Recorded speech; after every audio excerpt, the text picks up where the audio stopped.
Leane Ellis, and this is Beebe Book Buzz. And we are going to talk today about some of our favorite reads over the last couple of weeks that perhaps may inspire you to pick them up.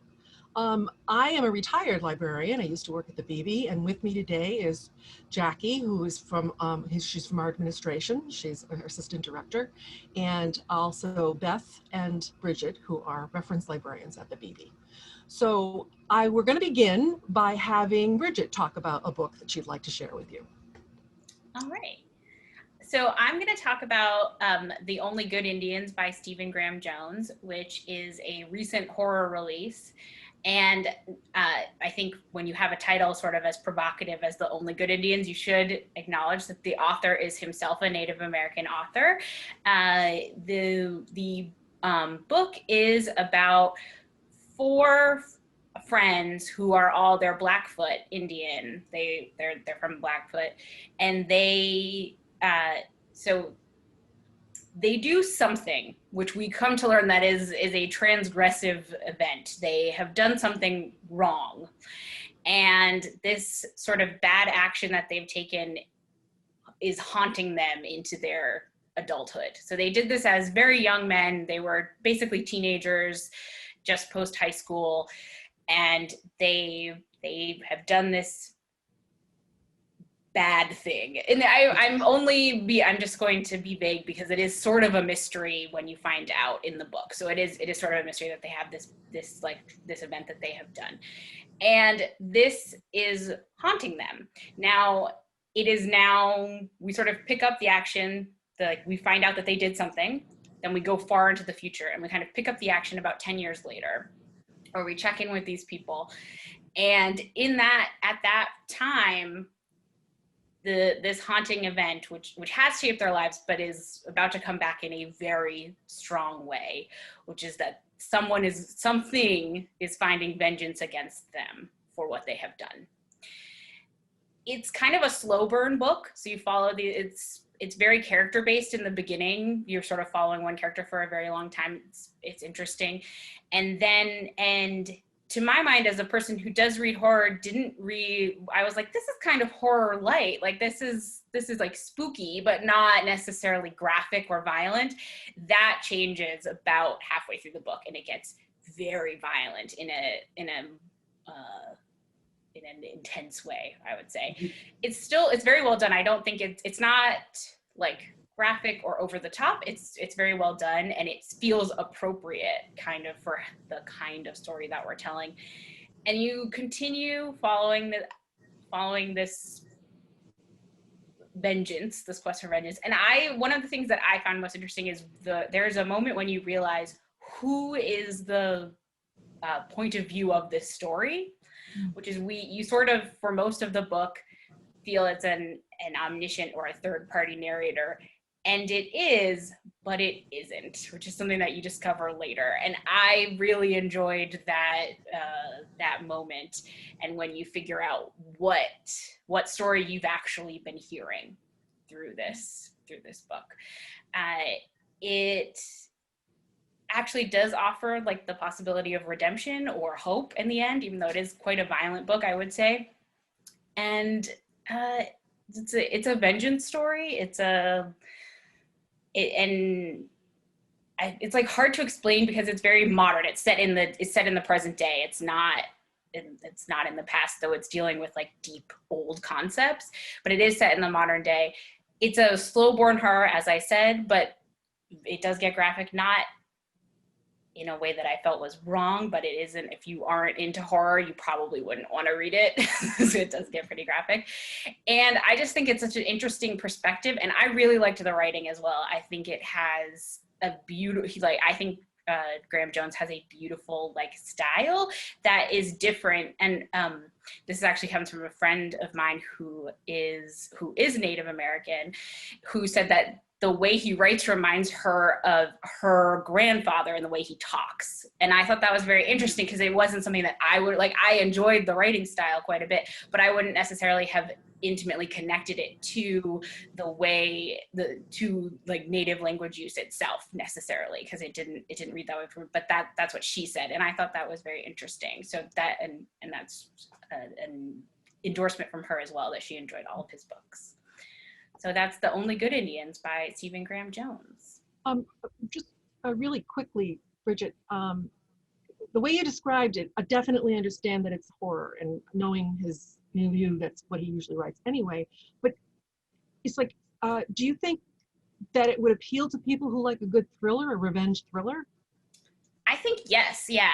I think if you Yeah, I think if you enjoy a good revenge thriller, because I really do think it's interesting, because that's sort of the POV shift is how you realize that that's what this story is.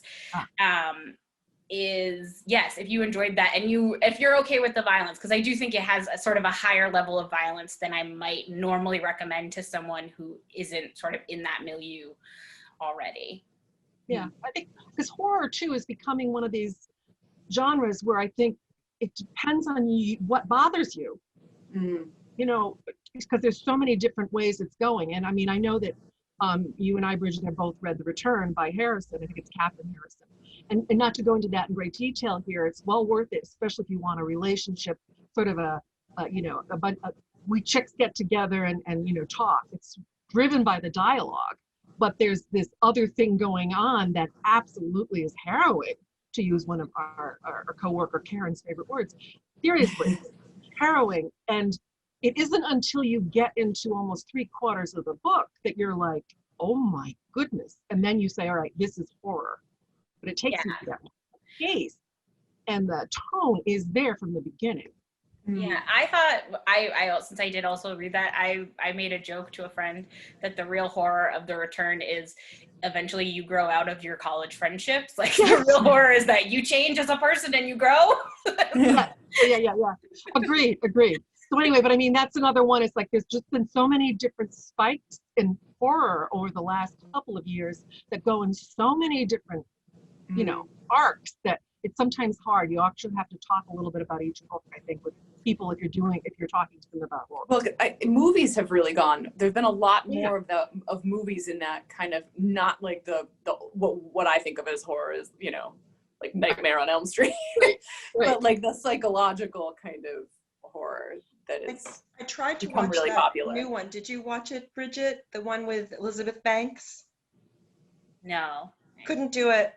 And I think it's the difference of being scared and screaming and going, oh my God, like that kind of a thing, and having it stick to your skin as you close the book or walk away from the movie screen.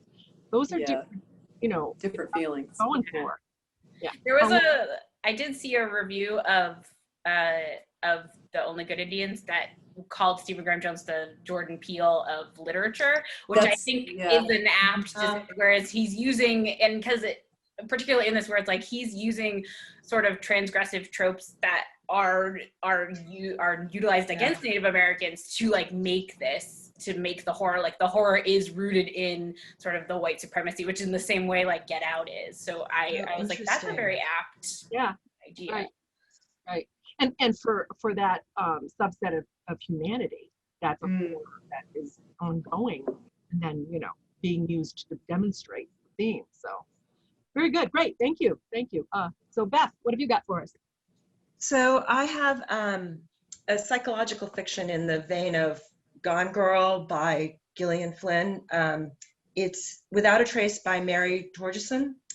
So in it, Hannah comes home to find Matt, her boyfriend, her perfect boyfriend of 4 years, gone from their house. Everything of his is gone. Any of his mugs, the photos of them, if he had any silverware, everything. She checks her cell phone, nothing. His name is gone, his number, any messages, everything. So hence the title, right? Gone Without a Trace. He is gone. So it's like he never existed. So the book follows her obsessive attempt to try and find him, which impacts all the rest of the areas of her life. So she was just up for a promotion. That looks like she's going to get suspended. She's not bathing. She's really going down a hole. I'm sorry. She could be going down the hull of a boat too. I don't know, but also she's getting these strange texts, and she thinks that someone's been in her house. So was that Matt or was it somebody else? And feels like she's being stalked again. Was that Matt or somebody else? And then the other part of this is that it's a first person narration. So is any of that happening?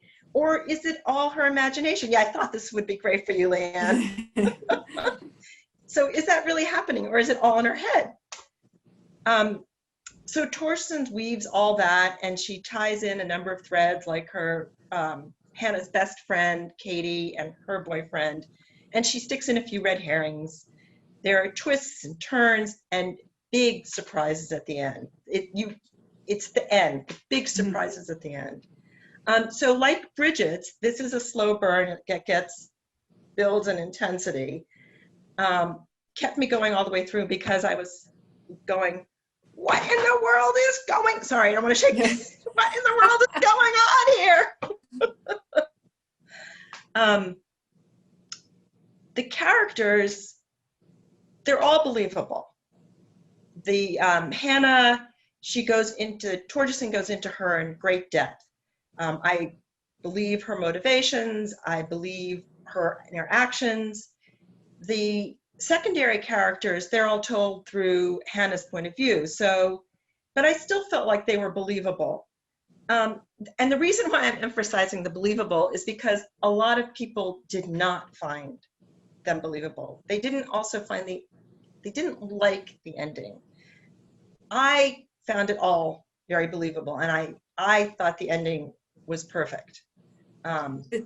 This reminds me of the Gone Girl controversy, where everyone got to the end and they were like, oh, because it's not necessarily satisfying, but it's like when and I think Leanne, you said this to me. You said, how would you have wanted it to end? And you kind of can't everything else would have felt like a cop out. I think you're spot on there, Jackie. I think that is what it is that's going on. Right, and sometimes that realism of not really having an ending means that, one, there's no real justice, which is upsetting to a lot of people. Mm-hmm. That, there could go so many other ways, but would they be, again, as fully satisfied? Who knows? So sometimes I think that it's easier to let the writer just take you where they need to go, and then we can react to it and rip them up if we have to. Right. Yeah. I think it's a fun ride, and it takes place in Liverpool, which isn't usually a place that's written about. And I think she does a good job with that too. I've been there, friends there, and she does a good portrayal of it. She shows the little towns and the houses by the canals with enjoyable descriptions, but it's not the main thing. I mean, I think like in Gone Girl, it's the plot. The characters matter too, but it's the plot. So, if you need all the things, this isn't the book. But if you're okay with the ride, it's a great book. There is violence, and again, I think most of the violence is at the end, like Bridget's. And there's bad language. No sex besides kissing and lying on beds. It's a tale of all-consuming obsession, jealousy, and what's beneath that perfect surface. Okay. Sounds really good. And she's written 4 other books. So. What's the name again of the author? Mary Turgeson. Torjussen. Okay. Yeah.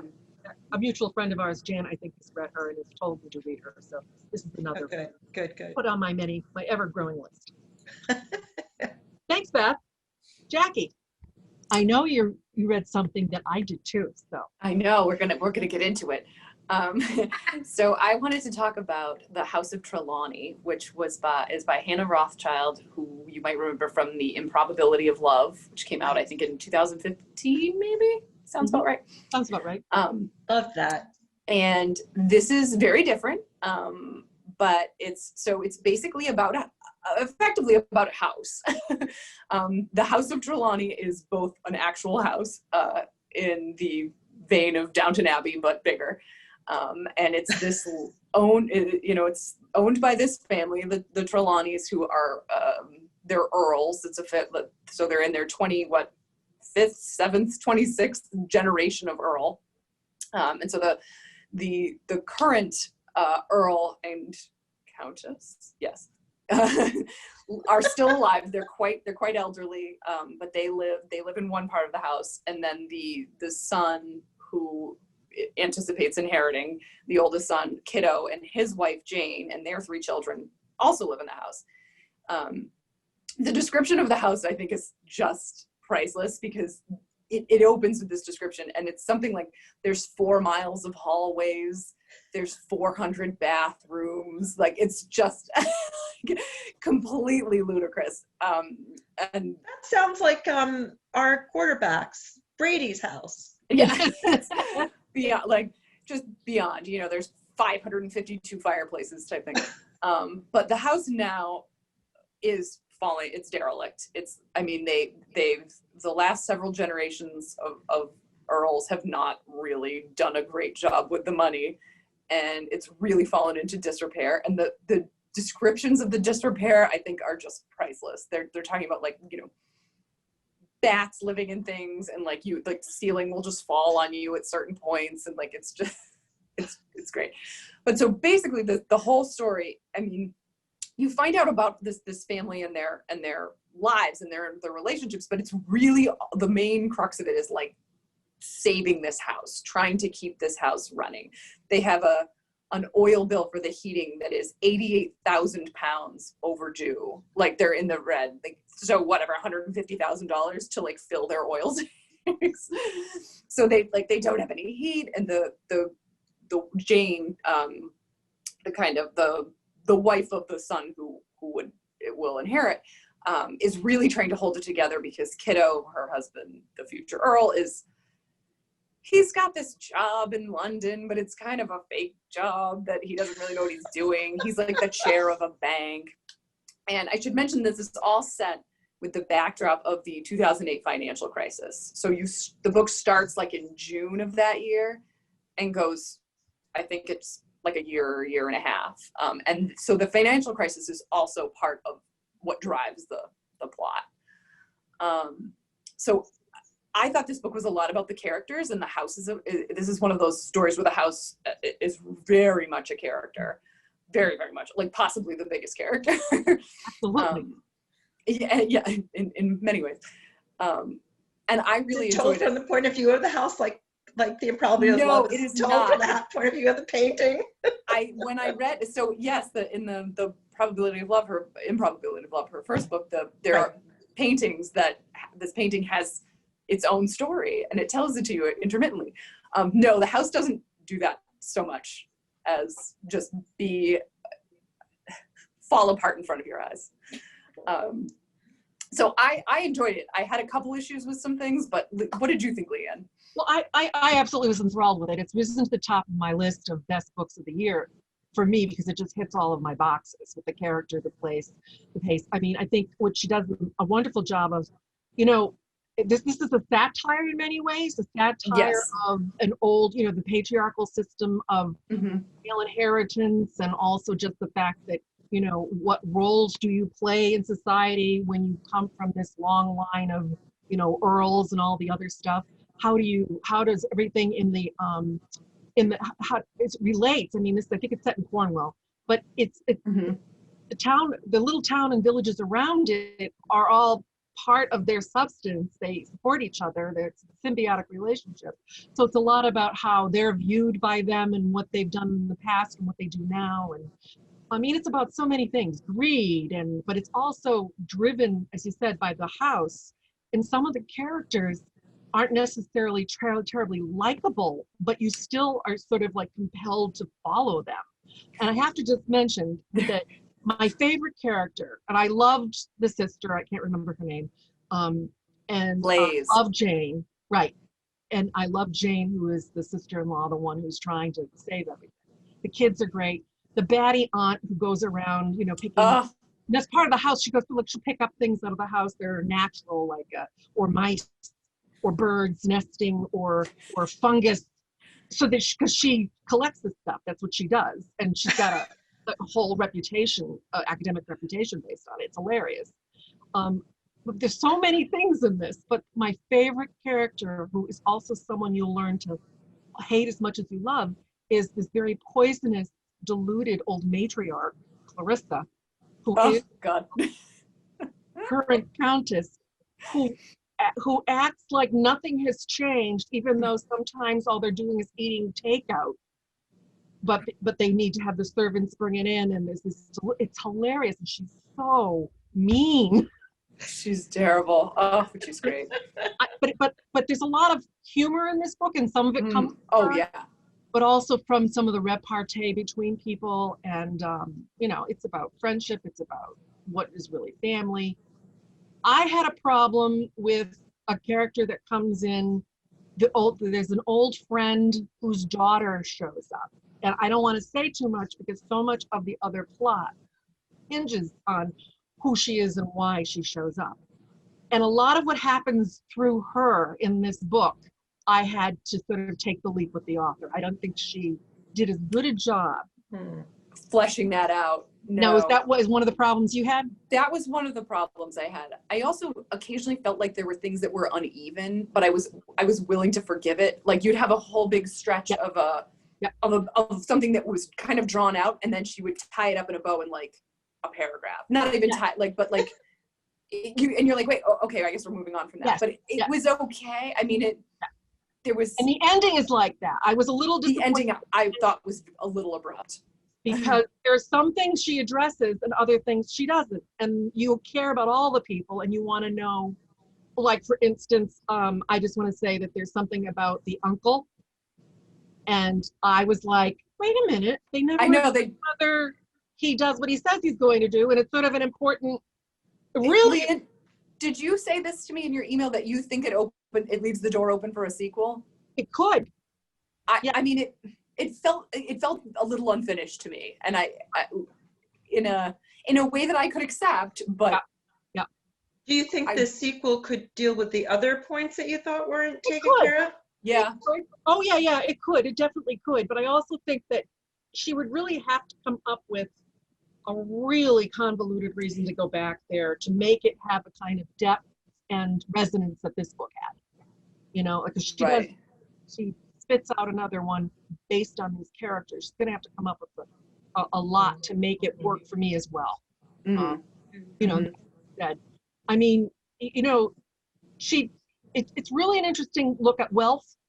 Very interesting. Look at a system in Great Britain that is obviously outdated, but it still runs a lot of the show. So it was really it made you think. There was that component because the sister is a hedge fund manager.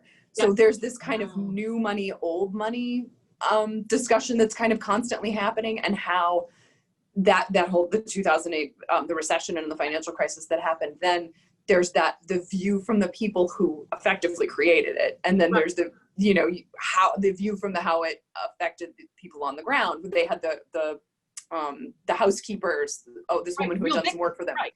Yeah. Her husband was very affected by that crisis and lost a lot of money, and so there's a lot of depth and a lot of sides to all of that whole discussion on wealth and privilege and the old money versus new money. And really, I mean, it was very well done. There were a couple parts that I had some issues with. And it's like anything else. Nothing can be perfect. I mean, it's not like no. But I could forgive it, and it would never prevent me from recommending it to all of you. The thing is, there's so many things about this book that would appeal to people on different levels. So, I mean, I think she just did, for the most part, did it all well. So, I think it'd be a great book for my mother personally. I'm going to put it on hold for her. It's very entertaining. Like, it's just a fun. If you don't even want to get into some of the deeper, like if you don't want to think too hard, you can just read it on the surface and enjoy the characters and the satire aspects of it, I think. Good. Okay, good. I'll jump in if we have time. We can throw out a couple of other things, but no, that was fun. I'm just so glad you read it so I could talk about it. For sure. The book I'm going to talk about is by Margarita Montemor. It might be Montemore, I'm not sure, but it's Montimore. It's called Puna Out of Order. Now, if you can suspend your disbelief and go with the nonlinear flow of this novel, then you'll probably be as enthralled with Una's journey as I was. 19-year-old Una wakes up in her 51-year-old body, taking our main character and the reader on a yearly time-jumping experience. Sometimes the experience is an ordeal, and other times it's a joyful romp. She lives her life on a chronological order, year by year, starting on her 19th birthday, which happens to be January 1st, which is a lovely, easy thing. Now, she initially learns about who she is every time she wakes up on the 1st of January through notes from herself that she's left to herself, or help from a few trusted people in her life. And actually, as challenging as this plot seems and sounds, it's really easier for the reader, at least for me as a reader, in some ways, because she learns this wisdom along the way that makes it a lot easier for you to deal with these changes as well, if that makes any sense. Now, all of the places in Una's life are well illustrated. The pace of the story is page-turning because of the ever-changing landscape of her life. I mean, each chapter's ending is an existential cliffhanger, and I'm not kidding. It really is, because you never know where she's going to end up, and neither does she. She's sometimes annoying. Una is annoyingly moody, even with good reason for someone who deals with this. But she's easy to like, and the tension between her internal age and her external one is really brilliant and very well drawn. That is very interesting. Her first year, she is 19 years old, with a 51-year-old woman's body, and the author does a really good job of fleshing that all out. The supporting cast is complex, varied. I don't want to go into a lot of them because you really want to discover them yourselves. She uses humor throughout the book, really well done, especially in conversations. A lot of it's driven by conversation. And the details of popular social and musical culture pop up a lot because it's how you know which decade she's in, and how it's affecting her. And it's really, really, that was fun for someone who is a child of the 60s and 70s. She's actually a child of the 80s and 90s. So I mean, it was a lot of fun to read that. Now, what I like what she did very much in this respect is very quickly the author lets us know why Una's predicament can hide, and why she can hide it from some people, because you question that in a book like this, like why doesn't people figure this out? She explains that, and she also explains how she supports herself very well financially, so that you're never questioning why can she do this. So she sort of takes care of that right away, so that you're not thinking about it and questioning it. So therefore you can go with Thank you. in it, and it's nice. I thought this was very clever. It's really absolutely a relationship story because it's a celebration of living life, especially in the moment. It's a deep dive into the workings of parents, especially mother-child dynamics, and it's amusing on how some societies' ills change through our wisdom, and others sadly do not. And there's a lot of that in the book as well, but it's usually in the background. I would suggest that this is really a lovely lighter take on time travel for people who loved Kate Atkinson's Life After Life or Niffenegger's The Time Traveler's Wife.